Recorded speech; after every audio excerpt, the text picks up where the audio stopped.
ಮಾನ್ಯ ಮುಖ್ಯಮಂತ್ರಿಗಳು ಈ ಸಭೆಯನ್ನ ಉದ್ದೇಶಿಸಿ ಮಾತಾಡೋದಕ್ಕೆ ಮುಂಚಿತವಾಗಿ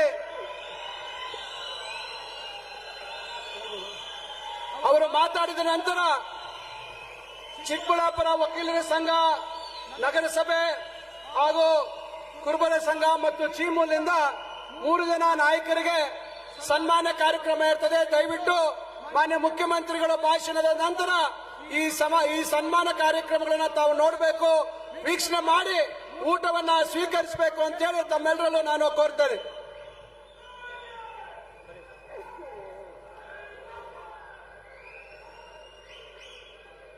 ಅಖಿಲ ಭಾರತ ಕಾಂಗ್ರೆಸ್ ಪಕ್ಷದ ಪ್ರಧಾನ ಕಾರ್ಯದರ್ಶಿಗಳು, ಕರ್ನಾಟಕ ರಾಜ್ಯದ ಉಸ್ತುವಾರಿಗಳು ಆದಂತ ಶ್ರೀ ರಣದೀಪ್ ಸಿಂಗ್ ಸುರ್ಜೇವಾಲಾ ಅವರ, ರಾಜ್ಯದ ಉಪಮುಖ್ಯಮಂತ್ರಿಗಳು, ಪಿಸಿಸಿ ಅಧ್ಯಕ್ಷರು ಆದಂತ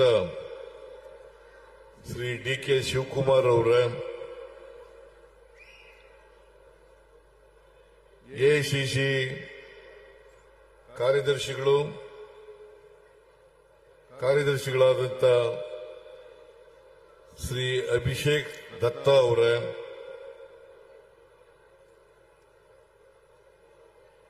ಮಾನ್ಯ ಸಚಿವರುಗಳಾದಂತ ಬೆಂಗಳೂರು ನಗರ ಜಿಲ್ಲೆ ಉಸ್ತುವಾರಿಗಳಾದಂತ ಶ್ರೀ ಕೆ.ಎಚ್. ಮುನಿಯಪ್ಪನವರ, ಕೋಲಾರ ಜಿಲ್ಲೆ ಉಸ್ತುವಾರಿಗಳಾದಂತ ಬೈರತಿ ಸುರೇಶ್ ಅವರ, ಚಿಕ್ಕಬಳ್ಳಾಪುರ ಉಸ್ತುವಾರಿಗಳಾದಂತ ಶ್ರೀ ಎಂ.ಸಿ. ಸುಧಾಕರ್ ಅವರ, ಸಣ್ಣ ನೀರಾವರಿ ಸಚಿವರಾದಂತ ಶ್ರೀ ಬೋಸರಾಜು ಅವರ, ಕೋಲಾರ ಜಿಲ್ಲೆಯ ಬೆಂಗಳೂರು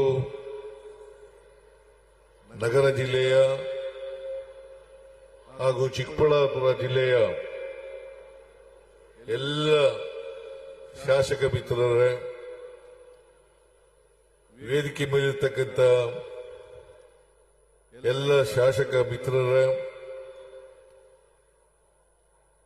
ವಿಧಾನ ಪರಿಷತ್ತಿನ ಸದಸ್ಯರುಗಳೇ, ಮಾಜಿ ಶಾಸಕರುಗಳೇ,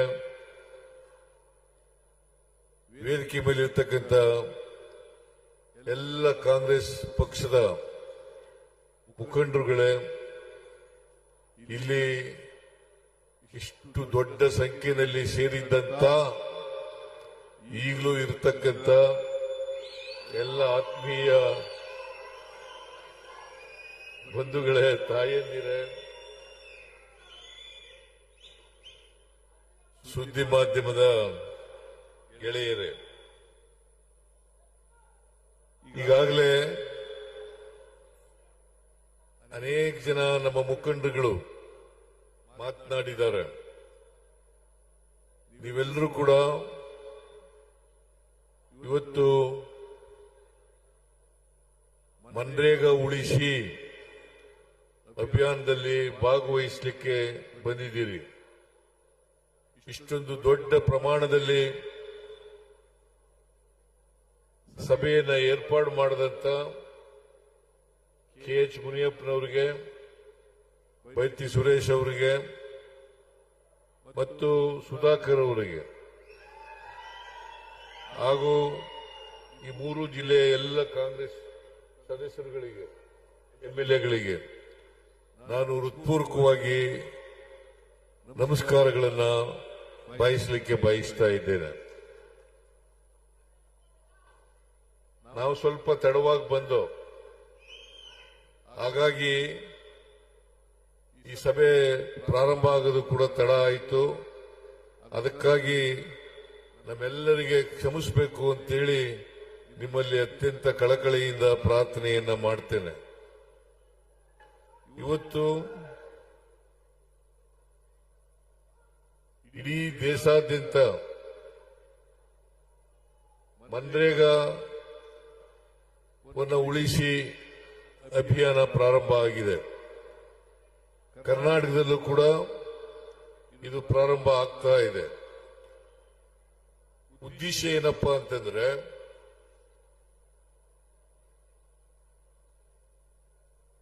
ಚಳಿಗಾಲದ ಅಧಿವೇಶನದಲ್ಲಿ ಕೇಂದ್ರದಲ್ಲಿರ್ತಕ್ಕಂಥ ಭಾರತೀಯ ಜನತಾ ಪಕ್ಷದ ಸರ್ಕಾರ ಮನ್ರೇಗಾವನ್ನ ರದ್ದು ಮಾಡಿ ಆ ಜಾಗದಲ್ಲಿ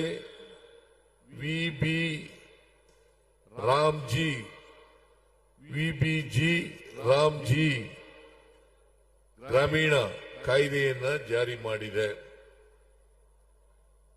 ಈ ಮನ್ರೇಗಾ ಕಾಯ್ದೆಯನ್ನ ರದ್ದು ಮಾಡಬೇಕಾದಂತ ಅಗತ್ಯ ಇರಲಿಲ್ಲ. ಇದು 2005ರಲ್ಲಿ ಮನಮೋಹನ್ ಸಿಂಗ್ ರವರು ಪ್ರಧಾನಮಂತ್ರಿಯಾಗಿದ್ದಾಗ ಶ್ರೀಮತಿ ಸೋನಿಯಾ ಗಾಂಧಿಯವರ ನಾಯಕತ್ವದಲ್ಲಿ ಈ ಕಾಯ್ದೆ ಜಾರಿಯಾಯಿತು. ಉದ್ದೇಶ ಏನಪ್ಪಾ ಅಂತಂದ್ರೆ ಹಳ್ಳಿಗಾಡಿನಲ್ಲಿರ್ತಕ್ಕಂಥ ಕೂಲಿ ಕಾರ್ಮಿಕರಿಗೆ, ಆದಿವಾಸಿಗಳಿಗೆ, ಸಣ್ಣ ರೈತರಿಗೆ, ಹೆಣ್ಮಕ್ಕಳಿಗೆ ಉದ್ಯೋಗವನ್ನು ಕೊಡಬೇಕು ಅಂತಕ್ಕಂಥ ಉದ್ದೇಶದಿಂದ ಈ ಕಾಯ್ದೆಯನ್ನು ಜಾರಿಗೆ ತಗೊಬಂದದ್ದು. ಮನಮೋಹನ್ ಸಿಂಗ್ ರವರು ಇದೊಂದೇ ಕಾಯ್ದೆಯನ್ನು ಜಾರಿಗೆ ತರಲಿಲ್ಲ. ಇದರ ಜೊತೆಯಲ್ಲಿ ಉದ್ಯೋಗದ ಹಕ್ಕು, ಆಹಾರದ ಹಕ್ಕು, ಶಿಕ್ಷಣದ ಹಕ್ಕು ಮತ್ತು ಅರಣ್ಯದಲ್ಲಿ ವಾಸ ಮಾಡತಕ್ಕಂಥ ಆದಿವಾಸಿಗಳ ಹಕ್ಕು, ಜೊತೆಗೆ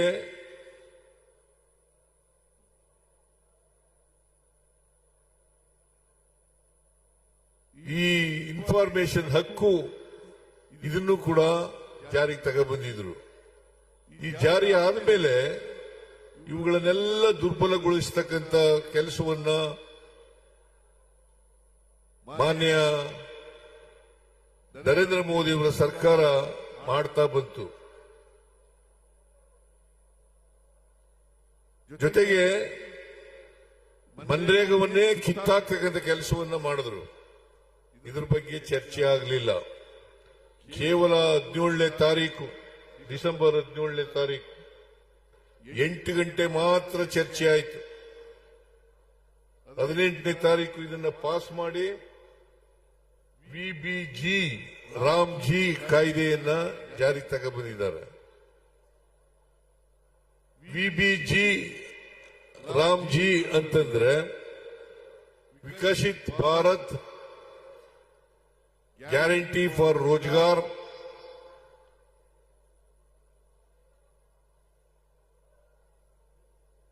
ಅಜೀವಿಕ್ ಮಿಷನ್ ಗ್ರಾಮೀಣ ಅಂತ ಅರ್ಥ. ಈ ಕಾಯ್ದೆಯನ್ನ ಜಾರಿಗೆ ತಂದಿರತಕ್ಕಂಥದ್ದು. ಸುಮಾರು ಈ ಕಾಯ್ದೆಯನ್ನ ಮನ್ರೇಗಾ ಕಾಯ್ದೆಯನ್ನು ರದ್ದು ಮಾಡೋದ್ರಿಂದ ಮನ್ರೇಗಾ ಕಾಯ್ದೆನಲ್ಲಿ 12 ಕೋಟಿ 16 ಲಕ್ಷ ಕೆಲಸಗಾರರು ಕೆಲಸವನ್ನ ಪಡ್ಕೊಳ್ತಾ ಇದ್ರು. ಇದರಲ್ಲಿ ವಿಶೇಷವಾಗಿ ಇವತ್ತು ಹೆಣ್ಣುಮಕ್ಕಳೇ ಜಾಸ್ತಿ, ಸುಮಾರು 53% ಹೆಣ್ಣುಮಕ್ಕಳು ಉದ್ಯೋಗವನ್ನ ಪಡ್ಕೊತಾ ಇದ್ರು.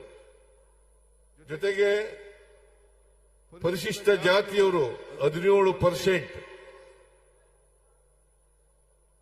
ಮತ್ತು ಪರಿಶಿಷ್ಟ ವರ್ಗದವರು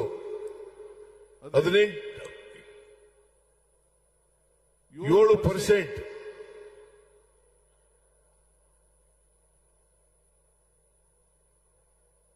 ಅಲ್ಲ 11%, ಒಟ್ಟು 28% ಪರಿಶಿಷ್ಟ ಜಾತಿ, ಪರಿಶಿಷ್ಟ ವರ್ಗ ಇವರು ಪಡ್ಕೊಳ್ತಾ ಇದ್ರು.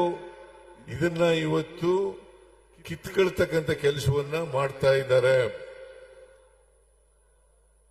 20 ವರ್ಷಗಳಿಂದ ಕಾಯ್ದೆ ಜಾರಿಯಲ್ಲಿತ್ತು, ಮನ್ರೇಗಾ ಕಾಯ್ದೆ. ಮಹಾತ್ಮ ಗಾಂಧೀಜಿಯವರು ಹೆಸರು ಯಾಕೆ ಇಟ್ಟಿದ್ರಪ್ಪ ಅಂತಂದ್ರೆ, ಗ್ರಾಮೀಣ ಪ್ರದೇಶಗಳ ಅಭಿವೃದ್ಧಿ ಆಗದೇನೆ ರಾಷ್ಟ್ರದ ಅಭಿವೃದ್ಧಿ ಆಗಲ್ಲ ಅಂತಕ್ಕಂಥದ್ದು ಮಹಾತ್ಮ ಗಾಂಧೀಜಿಯವರು ಹೇಳಿದಂತ ಮಾತು. ಅದಕ್ಕೋಸ್ಕರ ಇದು ಮಹಾತ್ಮ ಗಾಂಧೀಜಿಯವರು ಗ್ರಾಮೀಣ ಬದುಕು ಸುಧಾರಣೆ ಆಗದೇನೆ ದೇಶದ ಸುಧಾರಣೆ ಆಗಲಿಕ್ಕೆ ಸಾಧ್ಯ ಇಲ್ಲ. ಅದಕ್ಕೋಸ್ಕರನೇ ಗ್ರಾಮ ಸ್ವರಾಜ್ಯ ಅಂತಕ್ಕಂಥ ಮಾತುಗಳನ್ನ ಹೇಳ್ತಾ ಇದ್ರು ಅವರು. ಈ ಗ್ರಾಮ ಸ್ವರಾಜ್ಯ ಆಗ್ತಕ್ಕಂಥದ್ದು ಆಗ್ಬೇಕಾದ್ರೆ ಹಳ್ಳಿಗಾಡಿನಲ್ಲಿ ಇರ್ತಕ್ಕಂಥ ಕೆಲಸ ಕೇಳ್ತಕ್ಕಂಥವ್ರು, ಕೂಲಿ ಕಾರ್ಮಿಕರು, ಆದಿವಾಸಿಗಳು, ಮಹಿಳೆಯರು, ಸಣ್ಣ ರೈತರು, ಇವರೆಲ್ಲರಿಗೂ ಕೂಡ ಉದ್ಯೋಗವನ್ನ ಕೊಡ್ತಕ್ಕಂಥ ಕಾಯ್ದೆ ಸುಮಾರು 100 ದಿನಗಳು ಒಂದು ವರ್ಷದಲ್ಲಿ 100 ದಿನಗಳು ಉದ್ಯೋಗ ಗ್ಯಾರಂಟಿ ಖಾತ್ರಿ ಆಗ್ತಕ್ಕಂಥ ಕೆಲಸವನ್ನ ಮಾಡ್ತಾ ಇದ್ರು. ಯಾರೇ ಉದ್ಯೋಗ ಬೇಕಾದವರು ಅವರ ಗ್ರಾಮದಲ್ಲಿ, ಅವರ ಪಂಚಾಯಿತಿನಲ್ಲಿ ಕೆಲಸ ಬೇಕು ಅಂತ ಹೇಳಿದ್ರೆ, ಅರ್ಜಿ ಹಾಕಿದ್ರೆ ಆ ಕೆಲಸವನ್ನ ಕೊಡಲೇಬೇಕಾಗಿತ್ತು. ಕೊಡದೆ ಹೋದ್ರೆ ಭತ್ಯವನ್ನ ಕೊಡ್ತಕ್ಕಂಥ ಕೆಲಸವನ್ನ ಮಾಡಬೇಕಾಗಿತ್ತು. ಇಂಥ ಕಾಯ್ದೆಯನ್ನ ಕಿತ್ತಾಕ್ತಕ್ಕಂಥ ಕೆಲಸವನ್ನ ಮಾಡಿದ್ದಾರೆ. ಈ ಉದ್ಯೋಗ ಬೇಕು ಅನ್ನೋದನ್ನ ತೀರ್ಮಾನ ಮಾಡತಕ್ಕಂಥದ್ದು ಗ್ರಾಮ ಪಂಚಾಯಿತಿಗಳು ಮತ್ತು ಗ್ರಾಮ ಸಭೆಗಳು. ಇದನ್ನ ಈ ಅಧಿಕಾರವನ್ನ ಕಿತ್ತಾಕಿದ್ದಾರೆ. ಈಗ 365 ದಿನದಲ್ಲಿ ಯಾವಾಗ ಬೇಕಾದ್ರೂ ಕೂಡ ಕೆಲಸ ಕೇಳಬಹುದಾಗಿತ್ತು. ಈಗ 60 ದಿನಗಳು ವ್ಯವಸಾಯದ ದಿನಗಳಲ್ಲಿ ವ್ಯವಸಾಯದ ಚಟುವಟಿಕೆಗಳು ಪ್ರಾರಂಭ ಆದಾಗ ಕೊಡಗಿಲ್ಲ, 60 ದಿನಗಳು ಕೊಡಗಿಲ್ಲ. ಜೊತೆಗೆ ಕೆಲಸ ತೀರ್ಮಾನ ಮಾಡತಕ್ಕಂಥದ್ದು ಕೇಂದ್ರ ಸರ್ಕಾರ. ಕೇಂದ್ರ ಸರ್ಕಾರದಲ್ಲಿ ಇಂಥ ಪಂಚಾಯತಿನಲ್ಲಿ ಕೆಲಸ ಆಗಬೇಕು ಅಂತಂದ್ರೆ ಆ ಕೆಲಸಕ್ಕೆ ಅನುದಾನ ಕೊಟ್ಟಾಗ ಮಾತ್ರ ಪ್ರಾರಂಭ ಆಗ್ತದೆ. ಇಲ್ಲದೆ ಹೋದ್ರೆ, ಅನುದಾನ ಕೊಡದೆ ಹೋದ್ರೆ ಅಲ್ಲಿ ಕೆಲಸ ಆಗೋದಿಲ್ಲ. ಆದ್ರಿಂದ ಉದಾಹರಣೆಗೆ ನಮ್ಮ ಪಂಚಾಯತಿನಲ್ಲಿ ಕೆಲಸ ಕೊಡ್ತೀವಿ ಅಂತ ಹೇಳ್ತೀವಿ, ಕೇಂದ್ರ ಸರ್ಕಾರ ತೀರ್ಮಾನ ಮಾಡಿದ್ರೆ ನಮ್ಮ ಪಂಚಾಯತಿನಲ್ಲಿ ಕೆಲಸ ಆಗಬಹುದು. ಅಥವಾ ನಿಮ್ಮ ಪಂಚಾಯತಿನಲ್ಲಿ ಕೆಲಸ ಇಲ್ಲ ಅಂತಂದ್ರೆ ಕೆಲಸ ಇಲ್ಲ. ಒಂದ್ ಕಡೆ ಗ್ರಾಮ ಪಂಚಾಯತಿನಲ್ಲಿ ಕೆಲಸ ಕೊಡಬೇಕು, ಇನ್ನೊಂದು ಪಂಚಾಯತಿನಲ್ಲಿ ಗ್ರಾಮ ಪಂಚಾಯತಿನಲ್ಲಿ ಕೆಲಸ ಇರೋದಿಲ್ಲ. ಸೊ ಇದು ಈ ಹೊಸ ಕಾಯ್ದೆ BBG ರಾಮ್ಜಿ ಕಾನೂನಲ್ಲಿ ಮಾಡಿರ್ತಕ್ಕಂಥ ಕೆಲಸ. ಅದಕ್ಕೋಸ್ಕರ ನಾವು ಮನ್ರೇಗವನ್ನೇ ಮುಂದುವರಿಸಬೇಕು ಅಂತಕ್ಕಂಥದ್ದು ಕಾಂಗ್ರೆಸ್ ಪಕ್ಷದ ತೀವ್ರ ಒತ್ತಡ ಅಂತಕ್ಕಂಥ ಮಾತುಗಳನ್ನ ಈ ಸಂದರ್ಭದಲ್ಲಿ ಹೇಳಲಿಕ್ಕೆ ಬಯಸ್ತಾ ಇದ್ದೇನೆ. ಜೊತೆಗೆ ನಮ್ಮ ಮನ್ರೇಗಾ ಕಾಯ್ದೆನಲ್ಲಿ ಕಾಂಟ್ರಾಕ್ಟ್ಗಳಿರಲಿಲ್ಲ. ಈಗ ಅಪರೋಕ್ಷವಾಗಿ ಕಾಂಟ್ರಾಕ್ಟ್ಗಳು ಬರ್ತಾರೆ ಅಂತಕ್ಕಂಥ ಮಾತುಗಳನ್ನ ಈ ಸಂದರ್ಭದಲ್ಲಿ ನಾವೆಲ್ಲರೂ ಕೂಡ ಜ್ಞಾಪಕ ಇಟ್ಕೋಬೇಕಾಗ್ತದೆ. ಅದರಿಂದ ಈ ಮನ್ರೇಗಾ ಕಾಯ್ದೆನಲ್ಲಿ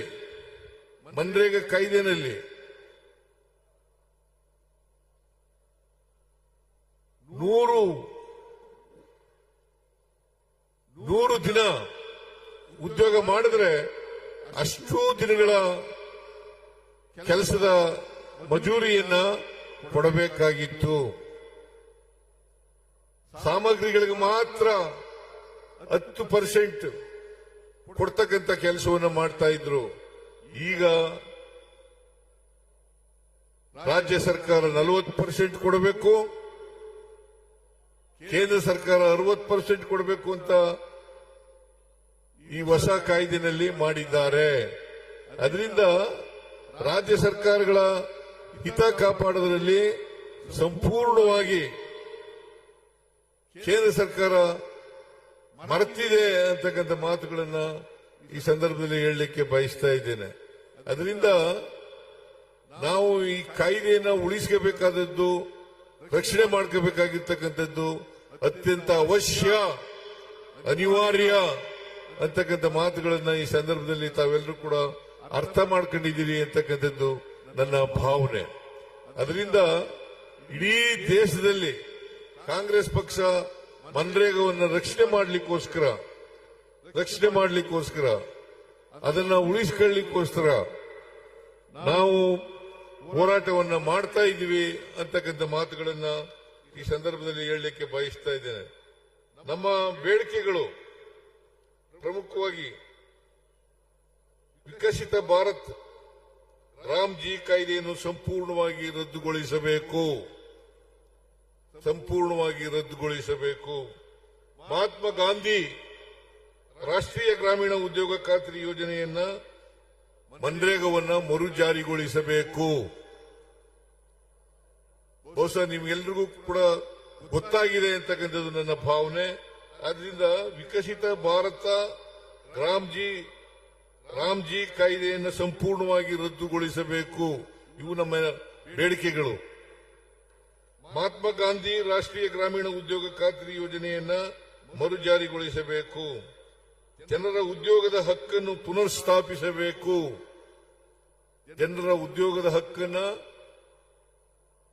ಮರುಸ್ಥಾಪಿಸಬೇಕು. ಪಂಚಾಯಿತಿಗಳ ಸ್ವಯಂ ಆಡಳಿತದ ಹಕ್ಕನ್ನು ಮರುಸ್ಥಾಪಿಸಬೇಕು.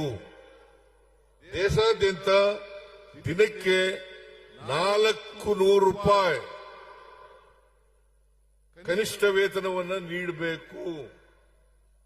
ಇದು ನಮ್ಮ ಬೇಡಿಕೆಗಳು. ಈ ಬೇಡಿಕೆಗಳು ಈಡೇರೋವರೆಗೆ ನಮ್ಮ ಆಂದೋಲನ ನಿಲ್ಲದಿಲ್ಲ ಅಂತಕ್ಕಂಥ ಮಾತುಗಳನ್ನ ಈ ಸಂದರ್ಭದಲ್ಲಿ ಹೇಳಲಿಕ್ಕೆ ಬಯಸ್ತಾ ಇದ್ದೇನೆ. ಹೇಗೆ ರೈತರ ವಿರೋಧಿ ಕಾಯ್ದೆಗಳನ್ನ ಕೇಂದ್ರ ಸರ್ಕಾರ ಜಾರಿಗೆ ತಂದಾಗ ಹೋರಾಟ ಮಾಡಿದ್ರು, ಅದೇ ರೀತಿ ನಾವು ಕೂಡ ಹೋರಾಟ ಮಾಡ್ತೇವೆ ಅಂತಕ್ಕಂಥ ಮಾತುಗಳನ್ನ ಈ ಸಂದರ್ಭದಲ್ಲಿ ಹೇಳಲಿಕ್ಕೆ ಬಯಸ್ತಾ ಇದ್ದೇನೆ. ಅದರಿಂದ ಮನ್ರೇಗಾ ಪುನಃ ಸ್ಥಾಪನೆ ಆಗಬೇಕು. ಅದು ಆಗೋವರೆಗೂ ಕೂಡ ನಮ್ಮ ಹೋರಾಟ ನಿಲ್ಲದಿಲ್ಲ. ನೀವೆಲ್ಲರೂ ಕೂಡ ತಯಾರಾಗಿದ್ದೀರಾ ನೀವೆಲ್ಲರೂ? ಇದು ಹಳ್ಳಿಗಾಡಿನಲ್ಲಿ ನಡೀತಕ್ಕಂಥ ಕಾರ್ಯಕ್ರಮ, ಹಳ್ಳಿಗಾಡಿನ ಜನರಿಗೆ ಕೊಡ್ತಕ್ಕಂಥ ಕಾರ್ಯಕ್ರಮ. ಆದ್ರಿಂದ 12 ಕೋಟಿ 16 ಲಕ್ಷ ಏನು ಕೂಲಿ ಕಾರ್ಮಿಕರಿದ್ರು ಅವರೆಲ್ಲರಿಗೂ ಕೂಡ ಇವತ್ತು ಈ ಕಾಯ್ದೆಯನ್ನ ತಂದು ಮನ್ರೇಗಾವನ್ನ ನಾಶ ಮಾಡಿ ಈ ಹಳ್ಳಿಗಾಡಿನ ಜನರ ಕೆಲಸವನ್ನ ಕಿತ್ಕೊಳ್ತಕ್ಕಂಥ ಕೆಲಸವನ್ನ ಮಾಡಿದ್ದೆ. ಆದ್ರಿಂದ ದಯಮಾಡಿ ತಾವೆಲ್ಲರೂ ಕೂಡ ಈ ಹೋರಾಟದಲ್ಲಿ ಭಾಗವಹಿಸಬೇಕು, ಕಾಂಗ್ರೆಸ್ ಜೊತೆ ಸಹಕರಿಸಬೇಕು. ನೀವೆಲ್ಲರೂ ಕೂಡ ಬಹಳ ದೊಡ್ಡ ಪ್ರಮಾಣದಲ್ಲಿ ಇಲ್ಲಿ ಬಂದಿದ್ರಿ. ಆದರೆ ನಾವು ತಡವಾಗಿ ಬಂದದ್ರಿಂದ ನೀವೆಲ್ಲರೂ ಕೂಡ ಅನೇಕ ಜನ ಹೊರಟೋಗಿದ್ದಾರೆ ಈಗ. ಆದರೂ ಕೂಡ ಇಂಥ ಯಶಸ್ವಿ ಕಾರ್ಯಕ್ರಮ ಆಗ್ಲಿಕ್ಕೆ ಶ್ರಮಿಸಿದಂತ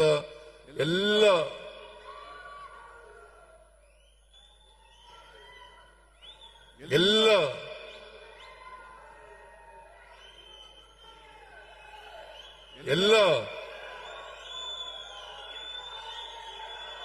ಉಸ್ತುವಾರಿ ಸಚಿವರಿಗೆ, ಶಾಸಕರಿಗೆ ನಮಸ್ಕಾರಗಳನ್ನ ಹೇಳಿ ನಿಮಗೆಲ್ಲ